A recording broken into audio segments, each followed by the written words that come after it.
Le récap info pour savoir et comprendre cette semaine avec Christophe Ferrari, président de la métropole et maire de Pont-de-Claix. Bonjour. Bonjour. Merci d'avoir accepté notre invitation. Bonjour à tous. Avec les municipales prévues l'an prochain, changera aussi la composition de la majorité qui pilote la métropole. Une instance désormais essentielle dans la gestion de bien des dossiers du quotidien et donc un enjeu politique de premier ordre, d'autant que la ville-centre Grenoble pèse très lourd dans l'hémicycle métropolitain. Alors que se profile la fin du mandat, les relations semblent se tendre et chacun compte ses soutiens. On fait le point donc avec Christophe Ferrari, président de cette grande métropole. 49 communes. La composition de la majorité est assez singulière, avec plusieurs groupes d'une vingtaine d'élus finalement. Oui, c'est assez unique que finalement que d'une gouvernance de coalition. Personne n'a la majorité. Et finalement, il y a besoin de s'écouter, d'écouter les uns, les autres, de trouver des consensus, à la fois pas le plus petit dénominateur commun, mais finalement d'être ambitieux. Et je trouve que gouverner et d'être le président d'une coalition, effectivement, nécessite de la diplomatie, nécessite aussi de la fermeté, de la conviction, de l'ambition pour le territoire. Et évidemment, moi, je suis très, très fier de porter cette majorité métropolitaine. Bon, en revanche, évidemment, c'est un peu moins confortable. Je ne sais pas si c'est moins confortable. Exercer le pouvoir ne doit pas être un sujet de confort. Parce que si vous avez une majorité écrasante, finalement, vous faites un peu comme vous voulez. Tandis que là, de se sentir d'une certaine façon stimulé par les uns, les autres, et le rôle de l'opposition aussi, d'ailleurs, qui stimule, qui accompagne, je trouve que ça nous oblige à ne pas rester dans des zones de confort. Et moi, personnellement, je n'aime pas les zones de confort. Alors, bon, il y a eu une recomposition politique sur le plan national, sur le plan local aussi. On voit des groupes se créer. Il y a un groupe qui est apparu d'ailleurs à la métropole, de 2 élus, le groupe Génération, le parti de Benoît Hamon. Vous avez vous-même quitté le Parti socialiste il y a quelques mois. Pourquoi ne pas rejoindre ce groupe-là? On vous a senti assez proche de Benoît Hamon, passé un temps. On considère que je suis proche de Benoît Hamon parce que tout simplement, je lui ai donné mon parrainage de maire, mais parce que moi, je suis loyal et fidèle au processus qui avait été celui de mon parti au moment où il y avait eu la primaire. J'ai quitté le Parti socialiste, d'ailleurs, en disant que je ne rejoignais personne. Et finalement, j'ai tenu plutôt ma promesse.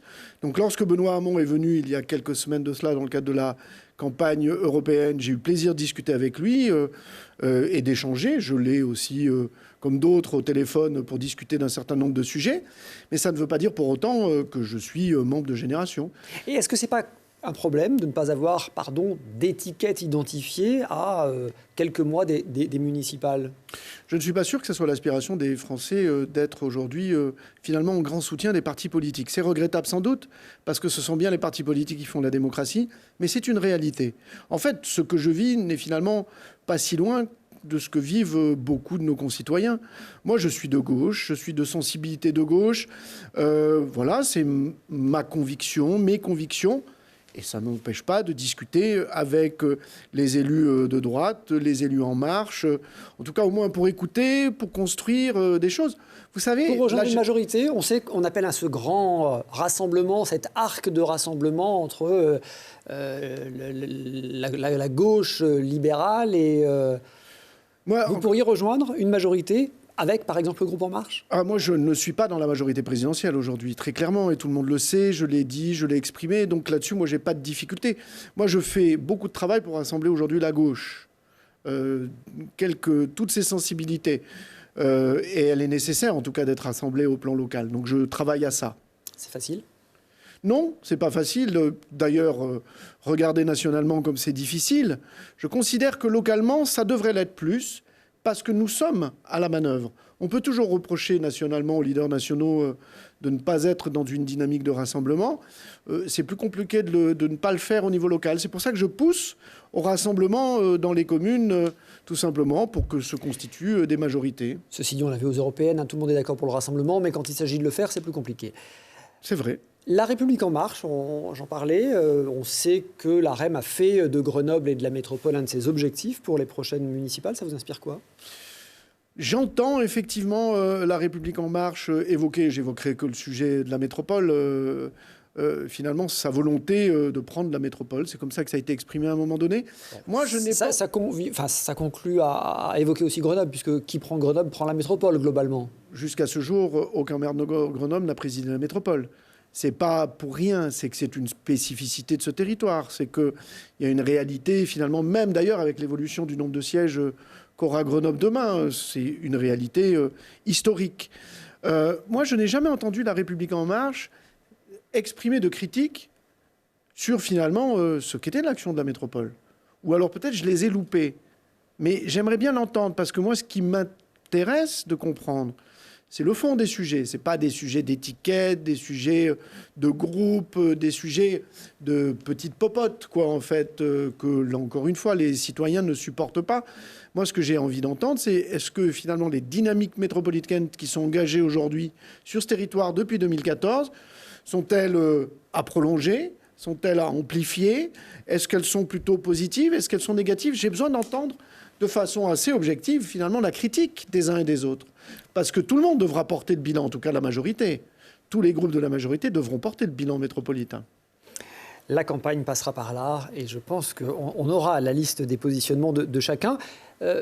On évoquait la place de la ville de Grenoble. On sait aussi, on entend ici ou là que la ville de Grenoble serait plutôt intéressée sous la prochaine mandature, si la majorité restait la même, pour récupérer la présidence de la métropole. Écoutez, grand bien lui fasse. Vous l'entendez aussi ? Moi, je l'entends moins. En tout cas, on ne me le dit pas. Après, ça bruisse, effectivement. Écoutez, tout ceci... Moi, franchement, le sujet de préparer quasiment un an avant... finalement des espèces de stratégies municipales et métropolitaines. Je pense qu'on a suffisamment de boulot. Les habitants attendent qu'on soit juste là jusqu'au bout. Viendra le moment où les choses se diront. Qu'il y ait des ambitions, oui, je les entends. Bon, vous entendez aussi ce qu'il y a derrière. On sent que vos relations se tendent avec Éric Piolle. Je crois que peut-être que dans ce territoire, beaucoup ont peut-être un peu imaginé une sorte de relation idyllique qui pouvait exister. Je suis le président de la métropole. Moi, j'ai à gérer, à travailler avec 49 maires. Donc pour moi, enfin, je ne fais pas une fixette sur Éric Piolle. Éric Piolle est un maire comme les 48 autres. Évidemment qu'il est un maire comme les 48 autres. Évidemment qu'il est un maire comme les 48 autres. Et il est encore plus normal que nous soyons finalement extrêmement précis sur ce que nous faisons entre les relations entre la métropole et la ville de Grenoble, tout simplement, notamment dans les transferts, dans les sujets financiers, pour que ça ne puisse pas être considéré par les habitants ou par les autres maires, finalement, par des espèces d'accords, ceci. Alors, nous avons des convergences, évidemment, nous ne serions pas dans la même majorité, mais nous avons aussi des approches qui peuvent être différentes, par exemple, notamment... Des divergences, par exemple. Mais nous avons des relations, je dirais, des différences sur les sujets qui concernent les relations ville à métropole. La façon dont on peut considérer les sujets autour de l'eau aujourd'hui, la part que doit contribuer Grenoble, sur le sujet des éléments de transfert de la ville de Grenoble, le sujet d'Alpexpo, on l'avait évoqué, les conditions que la métropole a posées. Donc, là, la ville a tendance à vouloir un petit peu trop se reposer et compter sur la métropole, financièrement, c'est ça ? Je pense qu'il faut toujours équilibrer deux choses. C'est qu'une ville-centre, c'est essentiel. Elle a un rôle et elle a joué ce rôle de ville-centre depuis des années dans ce territoire. Et elle a fait des fonctions, elle a contribué pour tous les métropolitains à certaines fonctions en les payant, en les assumant. Elle avait des dotations aussi pour ça, des dotations tout simplement de charges de centralité. Donc ça, c'est tempéré. Et en même temps, elle ne peut pas jouer cette question de la ville-centre comme étant finalement un passeport prioritaire par rapport aux autres maires. Donc il faut... Moi, j'essaie d'être juste... Et surtout que tout ce qui se fait soit délibéré et permette de laisser une trace qui ne laisse aucun doute sur la sincérité, finalement, des transferts et des échanges que nous avons. On rappelle que parmi la majorité, il y a ce fameux groupe de l'ADIS, qu'on appelle le groupe des petites communes, sans être péjoratif, et qui compte 29 membres. Donc j'imagine que ce genre d'argument leur va droit au cœur. Et c'est un argument qui est pertinent. De toute façon, franchement, l'ADIS a été un groupe qui était au départ beaucoup considéré comme étant une défense d'intérêts finalement communaux. je trouve qu'ils sont très métropolitains aujourd'hui. Et sans doute peut-être même plus métropolitains que certains groupes qui, au départ, estimaient qu'ils étaient les plus métropolitains. Que la ville-centre qui joue perso ? Mais encore une fois, je trouve que chacun a fait sa mue, son évolution pour construire l'édifice métropolitain. Et je trouve que la 10 et les maires des petites communes, c'est pas péjoratif de dire ça, bien évidemment, ont largement joué cela. Pas de réponse sur la ville de Grenoble. Mais ils ont besoin d'équité. L'accord local. Alors, il y a quelques jours, Éric Piolle a annoncé qu'il se prononçait en faveur du nombre maximum d'élus à la métropole, soit 9 sièges de plus que le minimum que prévoira la loi demain. C'est un peu technique. La ville de Grenoble avait le pouvoir de limiter ce nombre. Éric Piolle a choisi d'accroître ce nombre, quitte à diminuer un peu la représentativité de la ville-centre. Vous saluez cette position ? En fait, la ville de Grenoble, elle avait, pour faire évoluer la composition du conseil métropolitain, il faut 2 règles de majorité. Il faut l'accord de la ville-centre, donc il faut un accord ou un désaccord, mais l'accord de la ville-centre, et ensuite une majorité des 2/3 des communes représentant la moitié de la population, ou l'inverse. Ce qu'on retient, c'est que la ville-centre avait un veto, finalement. Absolument, avait un veto. Moi, j'ai saisi ce sujet dès le 14 mai. J'ai écrit au maire pour leur expliquer ce sujet. Je leur ai fait une proposition dès la conférence des maires du 4 juin. Moi, j'étais favorable finalement au rajout de ces 9 élus, notamment pour les communes, pour être très clair, qui avaient été très mal servies en siège dans l'attribution proportionnelle. C'est les communes qui sont toutes entre 5 000 et 9 000 habitants. C'est les communes intermédiaires, c'est Domaines, c'est Gières, c'est Clé, Visil, etc. Donc c'était logique de mieux les représenter. Leur ratio de représentativité, c'est-à-dire finalement le poids de chaque élu de ces communes, était très mauvais, moins de 50%. Alors que la ville de Grenoble allait être représentée avec un ratio de près de 92%, finalement, donc bien représentée avec les 36 élus qu'ils ont. Donc c'était important que ces villes-là ne perdent pas d'élus. Bien évidemment. Donc moi, j'ai proposé à la conférence des maires du 4 juin. Moi, je suis très heureux qu'Éric Piolle ait accepté cette proposition à la fois du président de la métropole, mais aussi des 48 autres maires. Ah, il a validé votre proposition ou c'était la sienne ? C'était la proposition de la conférence des maires du 4 juin. Les maires étaient là ou leurs représentants. Donc c'était une position commune de dire essayons d'améliorer la représentation de ces communes intermédiaires. Je suis très heureux qu'en tout cas qu'on soit allé vers ça et que le maire de Grenoble ait fait sienne cette proposition. J'entendais toujours les mauvaises langues qui disent Christophe Ferrari, il a réussi à convaincre Éric Piolle, ça va lui coûter combien ? Est-ce qu'il y a eu un deal ? Non. Non. Alors avant les municipales, c'est aussi l'heure du bilan. Vous m'avez dit que le travail continuait, effectivement, mais on le sait, quand même, les états-majors se préparent. Très rapidement, une fierté et un regret dans ce mandat ? Je pense que... En 2 mots, parce qu'on va développer. D'accord. Une fierté, c'est d'avoir finalement, sur 2 sujets, poussé à la fois améliorer très sérieusement les sujets de proximité, même s'il reste encore du travail, mais d'avoir fait avancer un certain nombre de sujets de proximité et surtout d'avoir construit cette métropole sur la base des interactions communes et métropoles. Pas comme dans d'autres métropoles, où la métropole est totalement désaxée de ses communes, ce qui est évidemment pour moi un grand problème. Et un regret, c'est finalement que nous n'ayons pas encore fait cette évolution-là complètement dans les mentalités de nos concitoyens. Nous avons encore beaucoup de travail là-dessus, qui ne considèrent pas la métropole comme un gros objet. En fait, la métropole, c'est ce que nous en ferons. Donc, il y a encore du travail. C'est à la fois exaltant, mais du coup, avec beaucoup de travail à venir. Alors, moi, j'ai sélectionné plusieurs sujets sur lesquels j'aimerais avoir votre analyse. Les mesures de lutte contre la pollution atmosphérique, beaucoup d'expérimentations, beaucoup de processus nouveaux enclenchés, mais des processus dont on ne voit pas encore, dont on ne réussit pas encore à mesurer les effets. Je pense à la vignette critère, je pense à la zone à faible émission. Bien sûr. Tout ça, c'est très récent. Est-ce que vous aurez réussi avec ces dispositifs parfois contraignants ? Quelques points de contexte. Nous sommes aujourd'hui, nous avons des dépassements de niveau de pollution, les niveaux européens, dans cette agglomération depuis plusieurs années, qui font que nous sommes désormais éligibles au contentieux européen. C'est-à-dire que nous pouvons demain être condamnés de façon extrêmement forte financièrement pour ces dépassements de pollution, puisque l'État a dit « c'est pas moi, c'est les territoires ». Donc le PV est renvoyé sur les territoires. Donc on a obligation d'agir. Deuxièmement, c'est que pollution de l'air, c'est égal santé publique.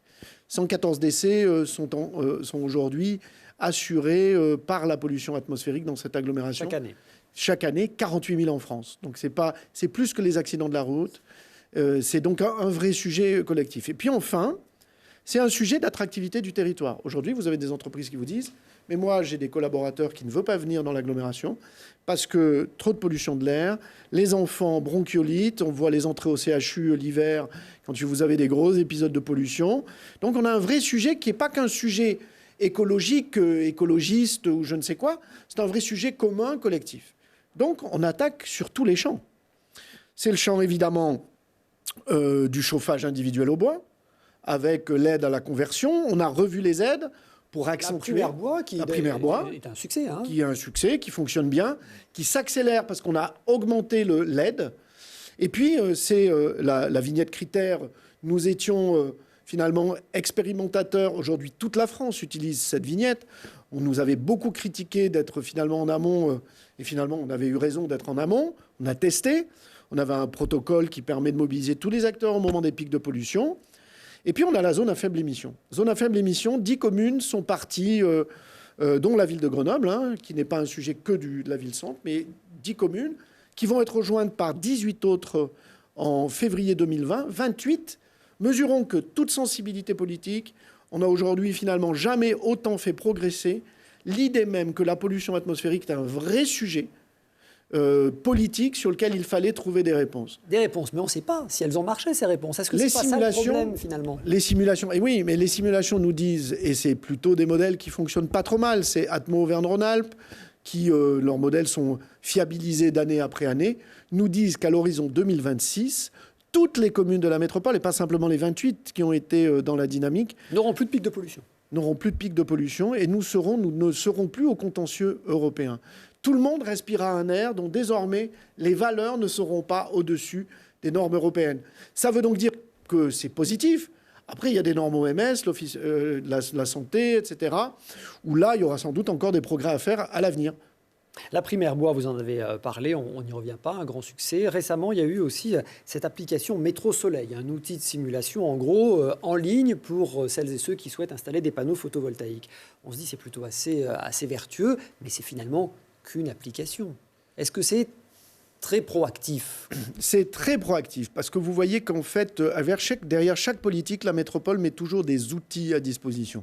On parlait de la ZFE, j'ai oublié de dire, on a des primes à la conversion. Donc aujourd'hui, vous pouvez acheter un véhicule hydrogène, gaz ou électrique qui sera au même prix.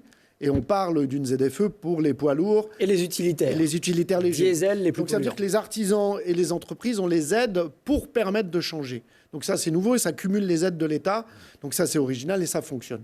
Métro Soleil, c'est une application qui est un cadastre solaire, qui est basé sur des années, finalement, de mesure de l'ensoleillement dans cette agglomération et qui vous permet, sur votre maison, sur votre copropriété, sur votre immeuble, de vérifier à l'instant quelle est finalement la part de surface de votre toit qui peut être extrêmement efficace pour mettre des panneaux solaires. Et du coup, vous rentrez votre adresse, c'est tout simple, vous rentrez votre adresse et vous avez finalement très vite un premier bilan économique. Nous avons travaillé avec des fournisseurs, des entreprises spécialisées là-dessus qui seront labellisées, qui aideront, etc., et qui ne seront pas des délinquants du photovoltaïque, parce qu'on a connu quand même dans le passé des vrais délinquants, des mercenaires du photovoltaïque. Donc ça va être très utile. Testez-le. Moi, j'invite les citoyens à le tester et vérifier finalement...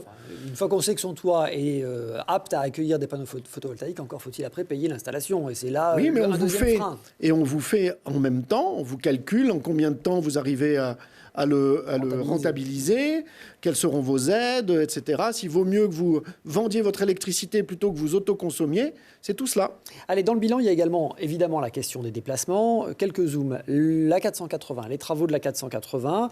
Le projet prévoit le maintien du verrou de Saint-Égrève, une circulation à 70 km/h, sans doute, peut-être, une voie réservée au covoiturage. finalement, cette A480, elle aura été élargie, mais elle n'aura plus rien d'une voie rapide. Elle sera toujours une voie rapide. Après, la vitesse est un élément qui permet la fluidité. Nous ne l'oublions pas.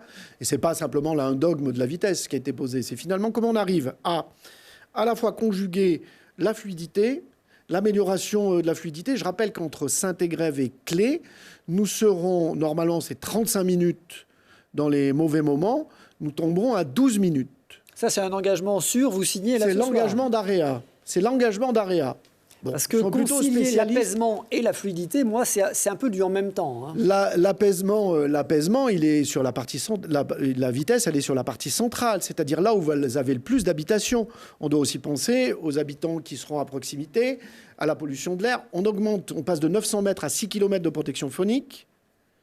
Donc on est vraiment on va canaliser tous les rejets des eaux pluviales depuis 30 ans dans cette agglomération. Chaque fois qu'il pleut, tout ce qui tombe sur cette autoroute va dans le Drac et dans l'Isère.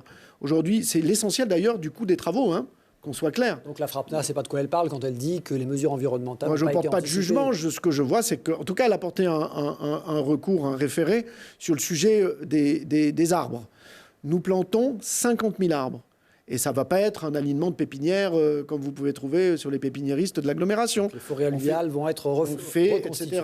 On reconstitue ces forêts-là. Et c'est ce qui a été conclu en l'espèce.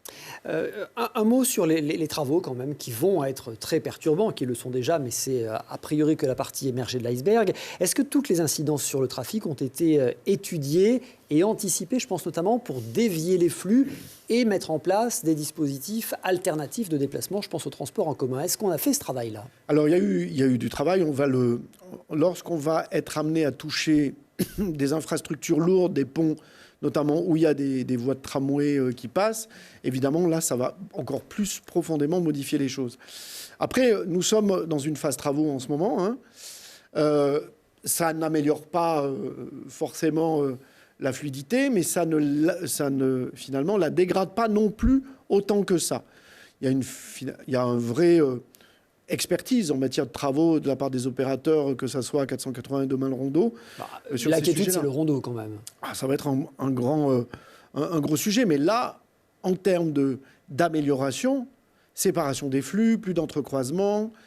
Je précise ma question. Est-ce qu'on peut imaginer qu'à ce moment-là, les transports en commun, certaines lignes soient renforcées, oui, peut-être gratuites d'accès, pour convaincre les automobilistes de se reporter sur les transports en commun ? C'est une opportunité absolument qu'on va saisir, tout simplement pour essayer de faire du report modal et permettre d'accroître l'offre, peut-être avec des tarifs incitatifs dans certains cas. Et évidemment, on le fera. Donc on le fera. Le covoiturage... On a plutôt des bonnes informations sur la fameuse voie de covoiturage. Ça a l'air de plutôt pas mal se passer. On attend que ça soit publié par l'État et par la ministre. On lui laisse évidemment le soin de l'annoncer. C'est à elle de le faire. Mais ça aussi, ça va être extrêmement intéressant.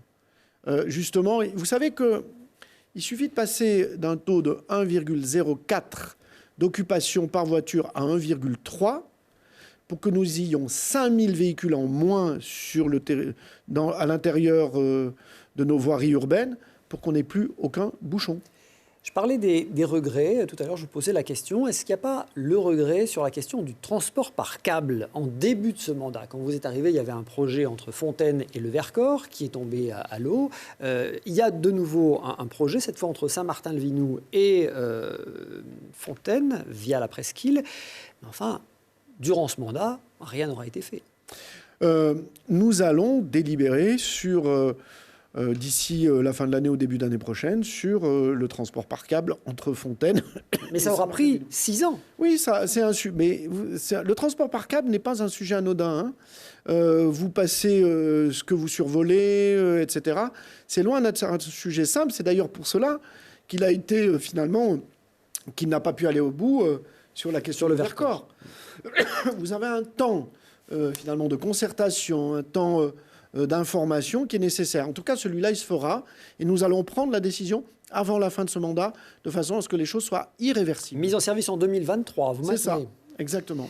Vous avez entendu la proposition d'Alain Carignon, lui aussi candidat à la ville de Grenoble, d'un autorail entre Moirans et Crolles qui permettrait, sans conducteur, de circuler 24 heures sur 24 ? Nous avons un projet qui s'appelle le RER métropolitain, qui est un projet qui est aujourd'hui partagé par le département de l'Isère, la région Auvergne-Rhône-Alpes, la métropole, les territoires voisins, les villes, les députés, l'ensemble des parlementaires. Donc c'est un projet pour la première fois qu'on arrive à poser un consensus sur le ferroviaire. Nous ne l'avions pas. La proposition d'Alain Carignon, c'est juste la proposition d'Alain Carignon. Quand on gouverne, on travaille en collectif aujourd'hui. Et effectivement, c'est un vrai bon point. Nous travaillons avec SNCF Réseau, avec l'État, pour que nous puissions avoir entre Moirans, mais aussi Saint-Marcelin de Fête, Brignoux, des dessertes au quart d'heure. La question de savoir, c'est juste un sujet quand même de gadget, de savoir s'il y a un conducteur ou il n'y a pas un conducteur. La question, c'est de savoir le RER, du coup, on l'a quand? Exactement. On l'a quand? Ben ça, on est sur des éléments. Allez, moi, je pose 15 ans serait très bien, mais c'est le temps du ferroviaire. Le temps du ferroviaire. Les transports en commun, la gratuité, on en a beaucoup parlé. Ici même, le président du SMTC, Yann Mongaburu, nous disait en juillet, on pourrait faire des annonces, peut-être un élargissement de certaines gratuités. C'est quoi votre position là-dessus? Parce que la gratuité, finalement, elle coûte pas si cher que ça. On parle de 30 millions d'euros, 40 millions d'euros. 40 millions d'euros, c'est effectivement majeur dans l'équilibre budgétaire aujourd'hui des transports. Nous avons un réseau extrêmement développé sur le territoire métropolitain, important, réseau de tramway, réseau de bus aussi, qui est très fort. La question, c'est que 40 millions, sans compter la nécessité de renforcer l'offre, forcément, compte tenu du fait que ça sera gratuit. Donc on ne sera sans doute pas à 40 millions, sans doute beaucoup plus. Aujourd'hui, ce n'est pas finançable dans le modèle économique métropolitain, sans qu'il y ait des évolutions nationales. C'est pour ça que moi je salue le travail qui a été fait, notamment par le sénateur Gontard, de porter ce débat national, parce que c'est un vrai sujet national. Et on voit bien que le réseau de Dunkerque, ce n'est pas le réseau de Grenoble. Donc on pourrait le faire peut-être, mais forcément avec une réduction de l'offre. De quel niveau? Est-ce que tout le monde y est prêt à ça, tout simplement pour une gratuité? Donc moi je veux bien, l'idée me paraît intéressante, parce que permettre la mobilité pour tous, etc. Si c'est pour avoir une dégradation du service aujourd'hui pour les métropolitains, ça ne me paraît pas être de bon augure. Et puis, il faut que l'État prenne ses responsabilités aussi. Quand vous pensez que sur les transports, on paye aujourd'hui la TVA, c'est juste quelques petits leviers fiscaux qu'il nous faudrait peut-être un peu bouger. Allez, on avance parce que le temps passe. La prise de compétences voirie, ça a été un gros morceau, on le sait, les voiries communales, puis les routes départementales. Elle est digérée, elle est bien digérée, cette prise de compétences? Non, elle n'est pas encore digérée, mais nous avons largement amélioré aujourd'hui la façon de travailler.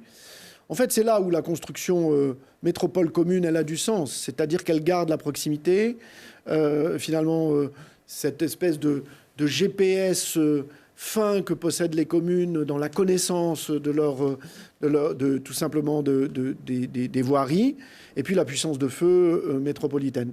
C'est en articulant ces deux choses que nous arrivons à améliorer. Et nous le faisons, nous l'avons fait.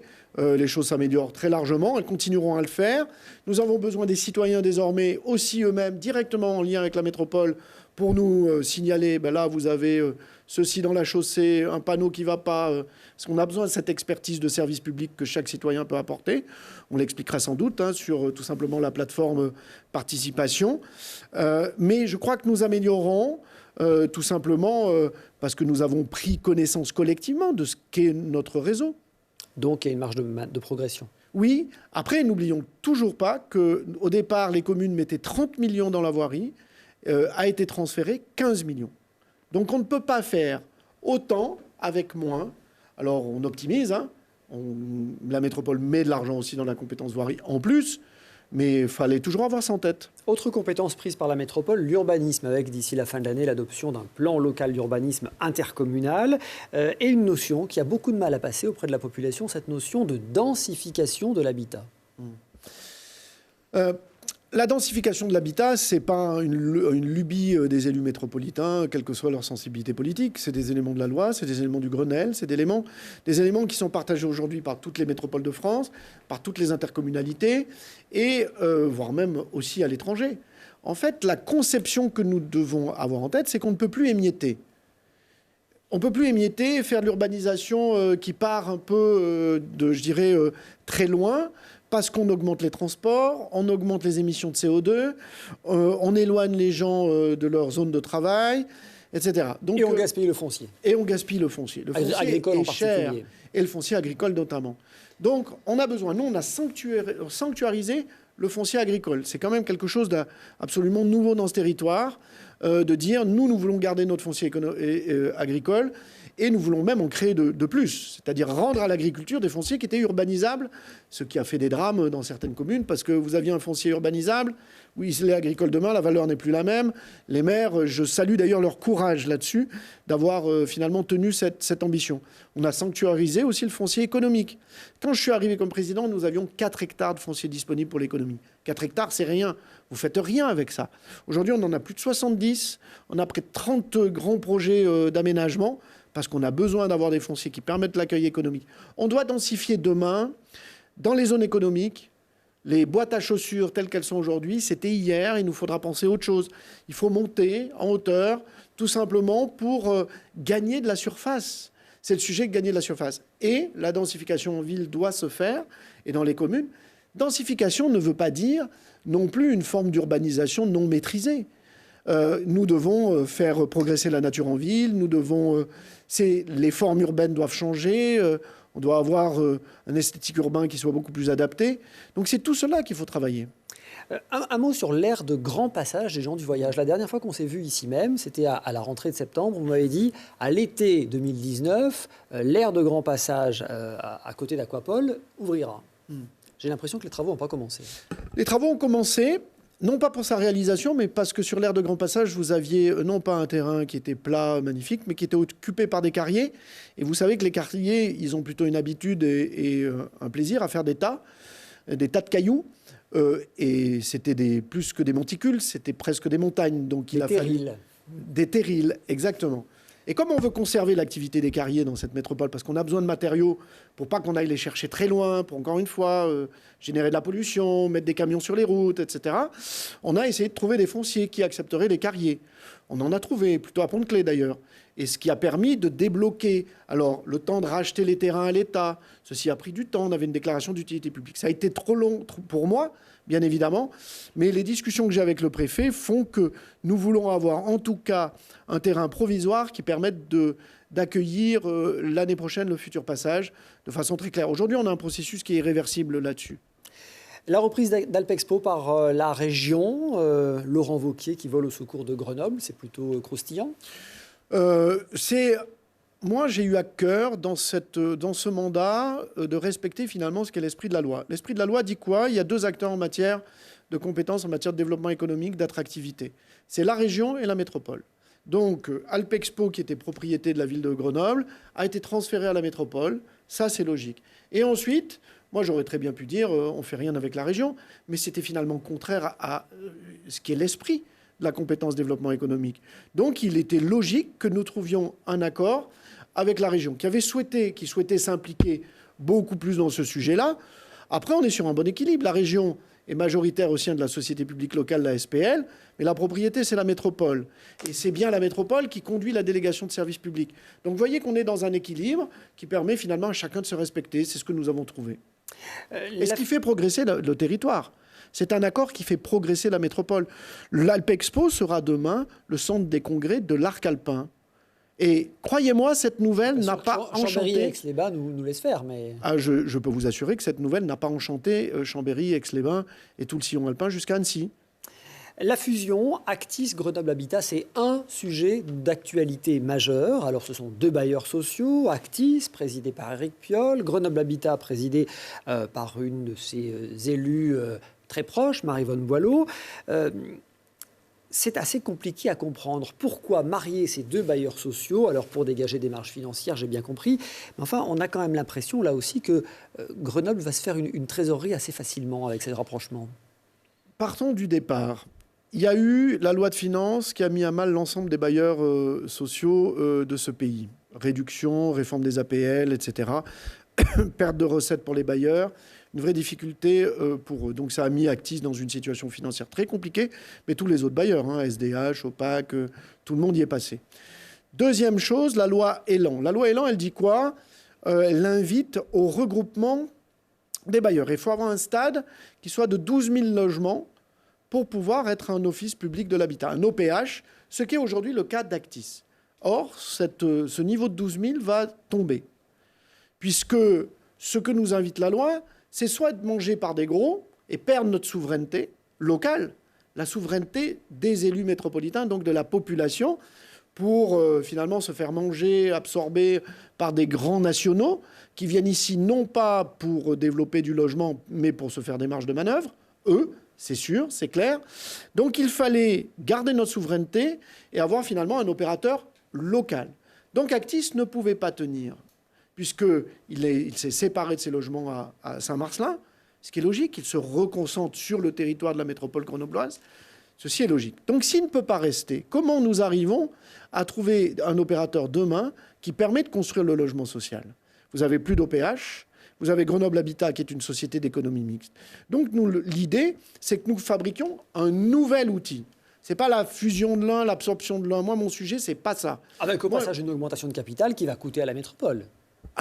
Non, la métropole s'engagera tout simplement à assurer, lorsqu'il y aura finalement dans le plan de charge et la montée en charge du système, s'il y a besoin de soutenir, elle le soutiendra. Mais pas en l'espèce, pas là. Puisque là, la capitalisation, finalement, reposera sur deux acteurs qui sont déjà des acteurs tout simplement de Grenoble Habitat, que sont la Caisse d'épargne et que sont la CDC, la Banque des Territoires, l'État, en fait. Et majoritairement, le capital sera gardé par les collectivités et la puissance publique, sans qu'on tire des dividendes d'aucune sorte, ni pour la métropole, c'est un engagement dans le pacte d'actionnaires, ni évidemment pour la ville de Grenoble. En fait, nous n'avions pas le choix de faire évoluer. Il faut bien comprendre que ce n'est pas une envie qu'on a eue là. Si la loi n'avait pas été là, nous n'aurions sans doute pas fait cela. Certains élus de gauche, de votre propre majorité, ont du mal à comprendre. Ils n'ont pas compris le problème? Ou est-ce que... Non, mais il y a un élément symbolique. Il y a un élément symbolique. Que nous puissions, nous, gens de gauche, finalement dire qu'un OPH va disparaître, c'est quand même un siècle à Grenoble de logement social. Donc c'est compréhensible. Le problème, c'est le PLH. Construire 1300 logements sociaux par an, demain, comment nous l'assurons dans ce territoire, sans que ça soit finalement des bailleurs nationaux qui n'ont à peu près rien à faire de la gestion de proximité, de la relation entre le locataire et le bailleur. Nous voulons garder la maîtrise des choses. Allez, Christophe Ferrari, il nous reste 2 minutes. Je veux qu'on évoque le sentiment d'appartenance des métropolitains à cette métropole. Je me souviens, en début de mandat, vous m'aviez dit que ce sera un des grands défis. Faire en sorte qu'un métropolitain connaisse la métropole et se sente métropolitain. Est-ce que vous avez réussi? Pas complètement. Pas complètement. Nous sommes sur le chemin. C'est un long chemin. D'abord d'expliquer ce qu'est désormais la métropole, pourquoi c'est elle qui prend ses compétences, comment nous sommes organisés, qui fait quoi. Nous avons rendu les choses, nous mettons en place des outils qui permettent de renforcer cela. Notamment les démarches en ligne. Les démarches en ligne, moi j'invite vraiment tous les téléspectateurs à aller se faire le compte. Moi je l'ai fait moi-même et je mets de temps en temps, lorsque je vois sur l'espace public, pas simplement à Et vous avez des réponses? Tout le monde n'a pas de réponse. Moi j'en ai eu, et j'ai pas mis un pseudo...